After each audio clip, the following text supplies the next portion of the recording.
नमस्कार, मैं हूं ज्ञानेंद्र तिवारी और आप देख रहे हैं एबीपी न्यूज का खास कार्यक्रम कार में सरकार। और आज कार में सरकार के इस खास एपिसोड में हमारे मेहमान हैं चंद्रशेखर आजाद, आजाद समाज पार्टी के राष्ट्रीय अध्यक्ष।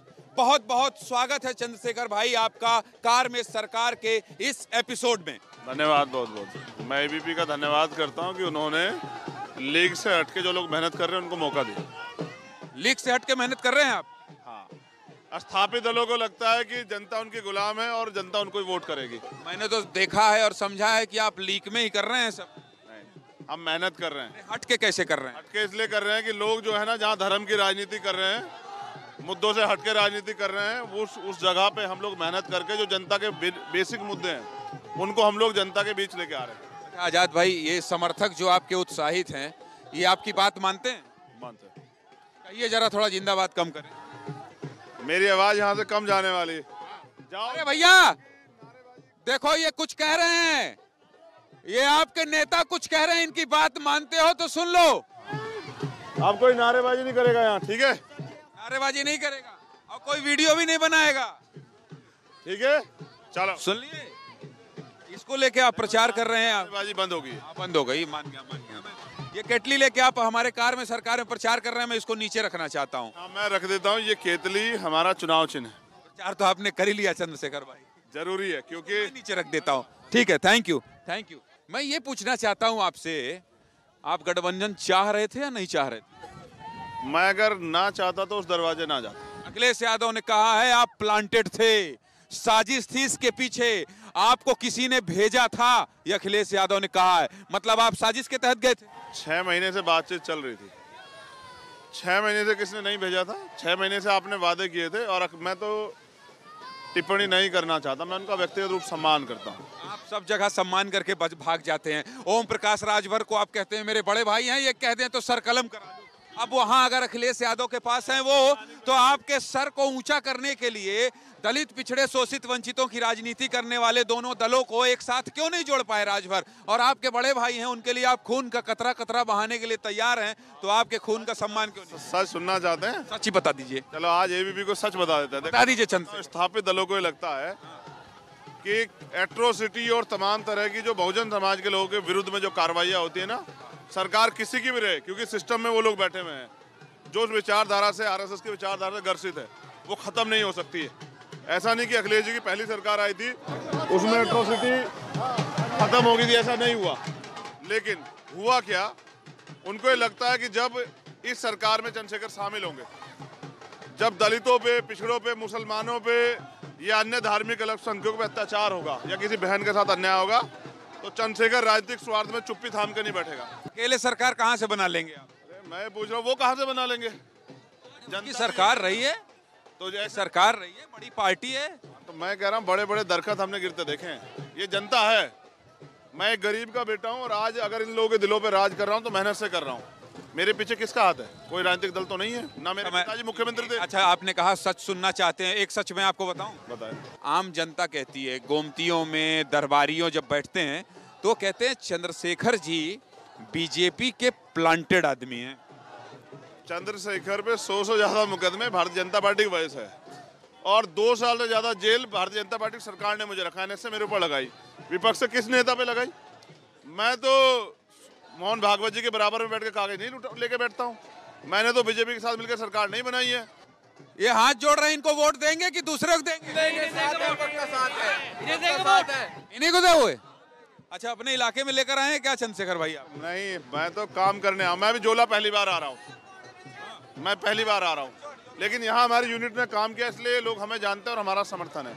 अच्छा चलिए, हम जनता के बीच में हर नेता को लेकर जाते हैं। अरे भैया प्रचार ना करो यार, केटली चाय है इसमें तो बताओ, चाय है इसमें? लाओ पिलाओ चाय हम दोनों को। चाय है, लो दिखाओ इसमें चाय। कहाँ चाय है? चाय है नहीं, ठंड में बस केतली दिखा रहे हो। प्रचार का माध्यम ना बनाओ एबीपी की इस कार को। इस पर भी सवाल होगा, मुख्यमंत्री से लड़ने गए हैं या फिर लोकप्रियता हासिल करने? तैयार हैं आप? लोकप्रियता तो इतनी है कि वर्ल्ड में भी लोग जानते हैं। चलिए ठीक है, देखते हैं ये वर्ल्ड में इनको जानते हैं। मैं इनको ले जाकर कहीं उतारता हूं और फंसाता हूं और सवाल इस पर होगा, योगी आदित्यनाथ से लड़ने गए हैं या फिर केवल चर्चा का विषय बनने?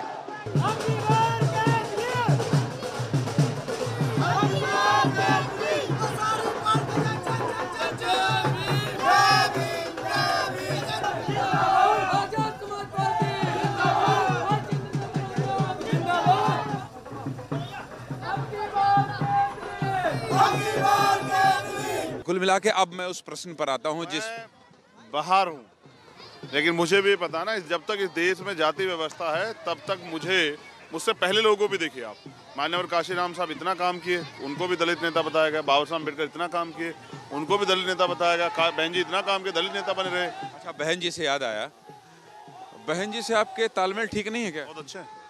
तो ये बताइए, आप लोग बीजेपी को वॉकओवर क्यों देते हो जब आपकी विचारधारा एक है, एक ही समाज के लिए आप लड़ाई लड़ रहे हो, और आप कहते हो कि नहीं दलित, शोषित, वंचित, पिछड़ों की राजनीति, ये लोग सब पिछड़े हैं। अरे हाथ तो जोड़ ही लेंगे नेताजी, सुन लीजिए पहले, क्यों नहीं मिल जाते? जाइए और कहिए बहन जी प्रणाम, हम आ गए हैं आपके द्वार, आइए साथ लड़ेंगे। क्यों नहीं कहते? क्या मुस्कुराइए मत, ईमानदारी से बताइए। ईमानदार से बताइए, ये लोग जो मेरे समर्थन में खड़े ना, इनको यही मालिक है, इनसे तो बात करनी पड़ेगी। दूसरी बात, ये नहीं चाहते मायावती जी के साथ आप जाएं? इतना आसान है क्या? आप जाके क्यों नहीं मिल लेते? आप ले लो इंटरव्यू। अच्छा, मिलना आसान नहीं है? आप ये मैं क्या कह रहा हूँ, मैंने तो प्रयास किया, मुझसे ज्यादा नहीं झुक सकता कोई। 2 साल मैंने लगातार प्रयास किया, पत्र लिखे, फोन किए, और हमेशा उन्होंने कह दिया कि उसका हमारा कोई मतलब नहीं है, वो हमारा कुछ लगता नहीं है। जब आप अपनी तरफ से प्रयास से थक जाओ, अगर आपके पिता आपको कह दे कि मेरा बेटा नहीं, तो आप क्या करोगे? स्वाभिमान सम्मान के खिलाफ मैं कोई काम नहीं करता हूँ। मुझसे एक प्रस्ताव तय हुआ कि 25 सीटों पे गठबंधन होगा, और अंत समय 6 महीने बातचीत के बाद आप 20 सीटों की बात किसने की थी? अखिलेश जी से बात हुई। 1-to-1 बात हुई थी? 2 बार मुलाकात हुई है। उनसे कह दो इसको भी झूठ बोल दें कि नहीं हुई है। 2 घंटे बात हुई है, ये भी बात नकार। 25 से 2 में आ गए थे। हाँ, तो जब आप ना के बराबर प्रस्ताव देते तो यानी कि आप चाहते हैं, आप जानते भी हैं कि वो आदमी जब ना के बराबर प्रस्ताव देगा वो मना कर देगा खुद ही, और यही मैंने किया।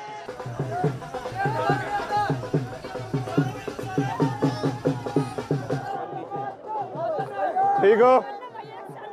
ये रुको रुको रुको रुको रुको रुको रुको, वो छोटी बहन कुछ कह रही है। हाँ भैया, हाथ ऊपर मत करिए। हाँ, हाथ ऊपर नहीं। कैसे बदल जाएंगे? सुनो दीदी, इधर देख के बताओ, कैसे बदल? ये हिम्मत वाले भैया जा रहे हैं ना, हाँ। तो हमें ये विश्वास है कि हमारे भैया हमें बदल सकते हैं। तो आप भावुक क्यों हो रही हैं? बस कंफ्यूज हो रहे हैं ना भैया से भी ना, इसलिए थोड़े से कंफ्यूज हो रहे हैं हम।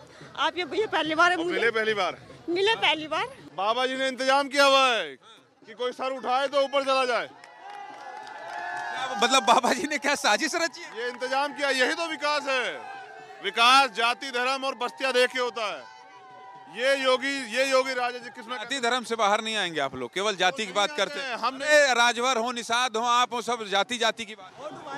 अभी कराएंगे, काम करने दो। सबकी बात देखिए, ऐसा ना हम करते हैं, हम तो संविधान की बात कहती है, सबका साथ, सबका विकास, सबका विश्वास। और ये विकास उन्होंने तो किया है जिसमें लोगों की जान को भी खतरा है।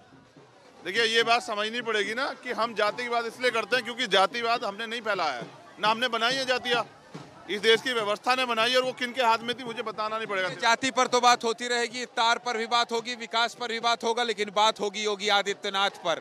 और योगी आदित्यनाथ पर वो सवाल पूछे जाएंगे चंद्रशेखर आजाद से जो अब तक नहीं हुए।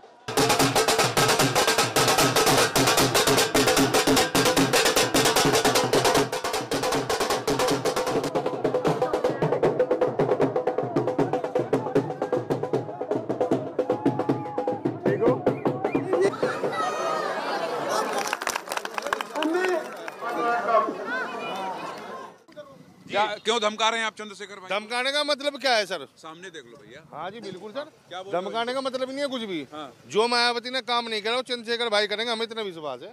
विश्वास है? बिल्कुल पूरा विश्वास है, पक्का। इस अंदाज में आप बोल रहे हो, मैं भी डर गया। हाँ अरे नहीं सर, किसी बात करिए, लो बात नहीं है। चलिए कोई बात नहीं। और मायावती अभी ठंडी में। सर एक्सक्यूज मी, अरे एक्सक्यूज मी, ये आपने मिठाई दलित होने के नाते इनको खिलाई, मैं एक मुसलमान हूँ, मुझे भी खिलाओ। बिल्कुल सर, पक्का। दलित मुसलमान सब यहाँ हो गया। अब 2 मिनट हम इनके साथ नहीं पूछी जात किसकी क्या है। अब इनसे एक बात पूछ लें। एक बात इसलिए पूछना जरूरी है, ये कह रहे हैं हम योगी आदित्यनाथ को हरा देंगे, गोरखपुर चले जाएंगे, जीतेंगे आप? क्यों गए हैं वहाँ? ये सवाल है मेरा भाई, क्यों गए हैं आप? गोरखपुर उत्तर प्रदेश में। हाँ, योगी जी कहाँ के रहने वाले हैं? कहाँ के रहने वाले योगी जी? उत्तराखंड के। तो हम तो उससे करीब हैं, हम तो यूपी के ही हैं। जब उत्तराखंड का व्यक्ति जाके वहाँ जीत सकता है तो यूपी का बेटा क्यों नहीं जीत सकता? और वो बेटा जिसने 5 साल सड़क पे लड़ाई लड़ी है। उत्तर प्रदेश का जो बेहाल है उसके जिम्मेदार योगी आदित्यनाथ। जो भाईचारा टूटा है, जो बंटवारे की राजनीति हो रही है, धर्म और संप्रदाय के नाम पे जो नफरत फैलाई जा रही है, उसके लिए योगी आदित्यनाथ जिम्मेदार है। एक मुख्यमंत्री को शोभा देता कि मंच से खड़े हो कहे कि मैं सर्दी गर्मी में शिमला बना दूंगा। असंवैधानिक शब्दों का प्रयोग करें। मुख्यमंत्री सबके होते हैं। वो तो ठोक देने की भी बात करते हैं। तो जनता ठोकेगी ना। नहीं तो आप कमजोर हैं क्या? आप आजमगढ़ में गए तो वो पुलिस वाले से लड़ गए, बोले मास्क उतारे, मुझे जानते हो क्या? ये भी तो गुंडा ही है। पुलिस वाले से ऐसा बोलना चाहिए क्या आपको? क्यों? पुलिस वाला भी तो सेवक ही है, मालिक थोड़ा ही है हमारा। जो गलत काम करेगा वो कोई हो, उसको जवाब देना पड़ेगा। और तनख्वाह हमारे टैक्स के पैसे से मिलती है पुलिस वाले को। मैं पुलिस वालों का विरोधी नहीं, लेकिन अगर कोई भी सरकार के इशारे पे किसी गरीब के साथ अन्याय करेगा तो उसको हमारा सामना करना पड़ेगा। उत्तर प्रदेश की जनता जवाब मांग रही है। और गोरखपुर का सच सुनिए, 4 महीने गोरखपुर डूबा रहता है पानी में। मैंने आपके मीडिया चैनल देखा कि बच्चियां वहां नाव चला के जाती है स्कूल, और जनता बैठी है तैयार जवाब देने के लिए। डर इस बात का, जनता डरती इसलिए सामने आने से कि वो झूठे मुकदमे लगा के जेल भेज देंगे। चलिए, आप नहीं डरते हैं, अच्छी बात है। ये बताइए, जो जलेबी हम लोग खाए हैं, इसका पैसा आप देंगे कि मैं दूंगा? नहीं, अरे रुक जाओ यार, हम इनको भी खर्चा करने दो, नेता नगरी को भी कुछ देने दो उनको। नहीं आज नहीं देने देंगे बिल्कुल। नहीं पैसा यही देंगे। आज हमारे मेहमान है, सुनो सर मेरी बात। हाँ, अरे फिर जोश में आ गए। अब जोश में क्या आ गए तो मैं सुनूंगा जरूर। हिंदू मुस्लिम की बात न करियो, वोटिंग सारी यूपी आपके साथ है, टेंशन नहीं लेना भाई। हिंदू मुस्लिम न करियो कभी भी। तो आज कार में सरकार के मेहमान थे चंद्रशेखर आजाद, जिन्होंने अपना कीमती वक्त निकाला। और इधर आइए जरा, हम अपने कार के पास ही, चूंकि आपके साथ साथ रात हो गई है, रात का वक्त हो गया है, तो इसलिए हमारी कार दिखती रहे। और आपने इतना वक्त निकाला चंद्रशेखर भाई, और तमाम सवालों के जवाब दिए, उसके लिए आपका बहुत बहुत धन्यवाद। ये मीडिया लोकतंत्र का चौथा स्तंभ है। आज आपके जरिए दुनिया में रहने वाले करोड़ों लोग हमारी दिल की आवाज़ को सुनेंगे, हम क्या करना चाहते हैं। हमारी लड़ाई इस नफरत की जो सियासत है उसके खिलाफ। तो आपने हमें समय दिया, धन्यवाद। और मेरा प्रयास रहेगा कि मैं जो पुराने लोगों ने गलतियाँ की उसको ना दोहराऊं, उससे आगे निकल के अच्छा काम करके दिखाऊं। और वो कहें हिंदू मुसलमान मत करिएगा, मैंने तो आज तक नहीं किया। जब इस देश में हिंदू मुसलमान करने के लिए CAA NPR NRC आया, तब चंद्रशेखर जामा मस्जिद की सीढ़ियों पे खड़ा होता है। लेट हो रहे हैं चुनाव के लिए, हर जगह भाषण देने लगते हैं। बहुत बहुत धन्यवाद चंद्रशेखर भाई का। कार में सरकार में आगे किसी एपिसोड में कोई और खास मेहमान होगा। आप तब तक देखते रहिए और बने रहिए ABP न्यूज़ के साथ। नमस्कार।